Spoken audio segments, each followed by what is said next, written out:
Ikaw yung patay dun sa kabilang kanto, di ba? Huwag mo ako multuhin, ibabalik ko na tong mga to. Nagbaka sakali lang naman ako, hindi naman totoo, joke lang to eh. Ang OA mo, hindi kita minumulto, hihingi lang ako. Putik nang yung ilang araw na ako nakahiga doon sa kabaong, di man ako pinapakain. Pingin ako yan. Ang kunat na naman nito. May dala ka ba dyan tinapay? Hina mo naman. Iha, ikaw ba yung asawa nung namatay? Ay, opo, ako po. Bakit po? Gusto ko lang sabihin na mamaya sa libing bawal kang kasunod sa prosesyon ng patay. Ay, bakit po? Pasensya na Iha kasi di ba pamahiin na kapag daw kasunod sa prosesyon ng patay yung asawa, maaari daw na siya yung sumunod na mamatay. Maigi na yung nag-iingat. Ay, opo nga, mas mabuting sundin na lang po, no, kaysa may mangyari pang masama. Sige po, gagawin ko po. Oo, kaya siguro dumaan ka na lang sa ibang lugar para makapunta dun sa sementeryo. Wait lang po, wait lang po. Hello, ate! Oh, hello, bakit? Ano ba, nasan ka na? Ililibing na tong asawa mo, oh. Ay, pasensya na ka mo kasi may sinunod pa akong pamahiin na dapat dumaan muna ako sa ibang lugar para makapuntang sementeryo. Hintayin ka mo ako dyan mga 4 hours. Uy, pre, naihihina ako. Uy, gagi pre, ako din. Tara sa McDo tayo maki-CR. Bawal dito, public place eh. Tara, tara, tara. Dito, dito. Yeah, okay. Uy, teka. May pwesto ba kayo dong lamesa? Wala po. Oh, pagkain, umorder ba kayo? Ay, wala din po. Oh, ayun, dali. Alam na namin yung mga ganyan nyo. Hindi na ba kayo mga umorder, pero pupunta kayo dito para maki-CR lang. Tapos ano, iiwan yung makalat, iiwan yung madumi, tapos kami yung mapupurwisyo. Hindi na pwede mga ganyan nyo. Kung gusto nyo maki-CR, 20 pesos sa akin na bayad. Ay, ganun po ba? Sorry po. Ay, ito po, boss. Hindi nyo na kami mauuto. O, yun sa'yo. Ha? Ay, ito po yung sa akin, ito po yung sa akin. O, pasok. Oy, teka, saan ka din pupunta? Sa CR, bakit? Sus, panigurado nakiki-CR lang din to. Again, hindi na po libre ang CR sa McDo. Kung gusto nyo, magbayad kayo ng 20. Buti nga 20 nga lang. Libre na tissue, libre na sabon, libre na tubig. Swerte nyo nga, 20. Akin na. Sorry, what? I am the manager here and who are you? Bago ka lang dito? Ay, sir, sorry, hindi ko po kasi alam. Patay. You're fired.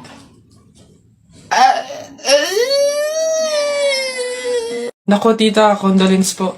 Ay, ba't ka naman nakaganyan, tutoy? Naka-asol ka pa, alam mo namang ibig sabihin nun pag may borol, masaya ka nung namatayan kami. Baka pwede magpalit ka, ha? Balik ka na lang ulit. Ay, ganun po ba? Sige po, pasensya na po, babalik po ako. Okay na po, tita, ayun nga po, nalulungkot po. Ay, naku naman, tutoy, nananadya ka ba? Nagpula ka pa talaga, alam mo naman ibig sabihin pag nakapula sa burol, may galit ka dun sa namatay. Tuy, respeto naman. Pasensya na pero palta mo yan. Tsaka ka bumalik dito, ha? Nanadya eh. Ay, grabe naman po. So, babalik na naman po ulit ako. Sige po, pasensya na po ulit. Sige po, wait lang po.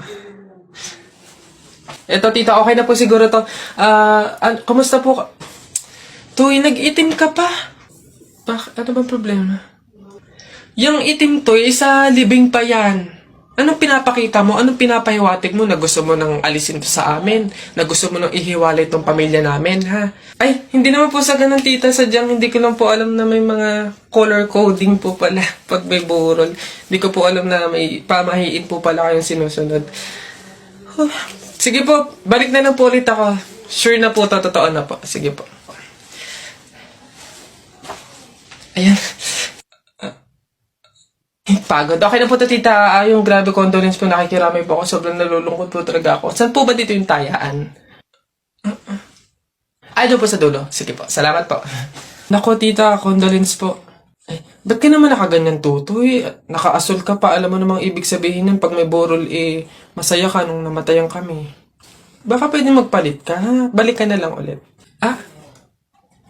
Ay, ganun po ba? Sige po, pasensya na po, babalik po ako.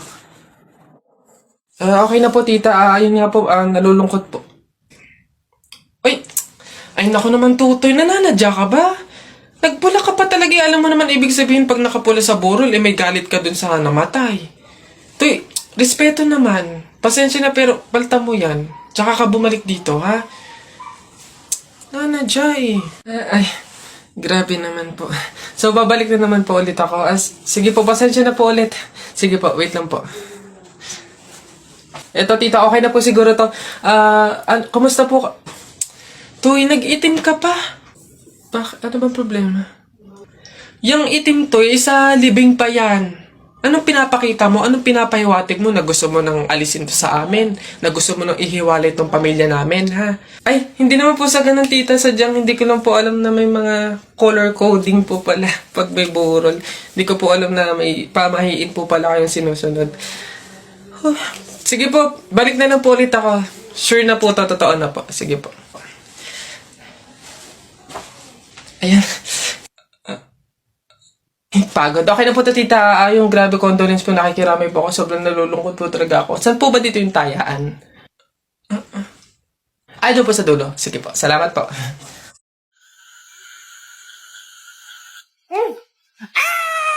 Kuya, binitak mo!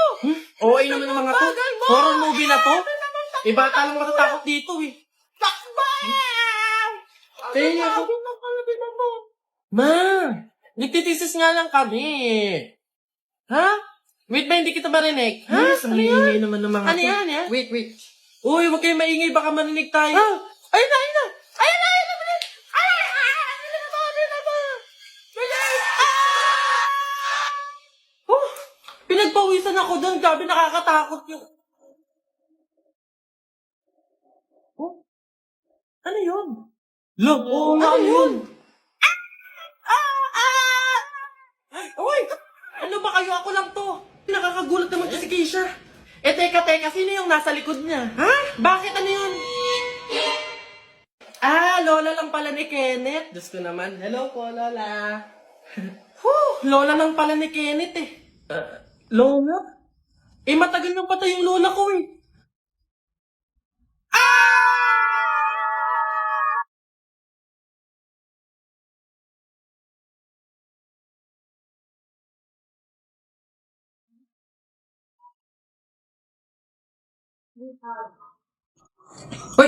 Hoy anak, ano yung ginagawa mo? Bakit ka naman nag-uwi ng pagkain na galing sa buro ni katay nyo? Dami naman natin pagkain dito Nakakahiya ka. Tsaka alam mo, masama yan ha. Ang pamahiin ng mga matatanda dyan kapag nag-uwi ka ng pagkain na galing sa burol, naku, tsak may mga kapitbahay tayong mamamatay din. Yun nga mama Kaya nga ginawa ko yun. Kaya kumuha ko ng mga pagkain doon sa burol at dinala dito sa bahay natin para mamatay na yung mga kapitbahay natin. Lalo na yan si Aling Marites. Alam mo ba ma? Sabi, narinig ko, hindi ka na daw virgin. Anong sabi? Hindi na ako virgin? Kumuha ka ng karton tsaka ng sako. Pumunta tayo sa burol ni Kate yung kunin mo lahat ng pagkain doon. Nay! Ano na naman yon? Natakot ako kagabi. Ha? Bakit? Diyos ko, nalagasan daw ako ng ngipin, Nay. Buti pa naginip lang yun. Ha? Naku, masamang pamahiin yan na. Pag doon na naginip na nalagasan doon ng ngipin, naku, madami daw pamilya ang mamamatay. Ito, to. Ano to? Ayan. Sabi kasi na matatanda, kumagat ka daw sa kahoy para daw hindi matuloy yung masamang pamahiin. Dali na. Ang laki naman ito, Nay. Bakit ganitong kahoy pa? Ang laki-laki, oh. Huwag ka nang maarte dyan. Sinasabi ko sa'yo pag may nangyaring masama sa pamilya natin. Ako, ikaw sisisihin yan. Ang laki naman kasi nito.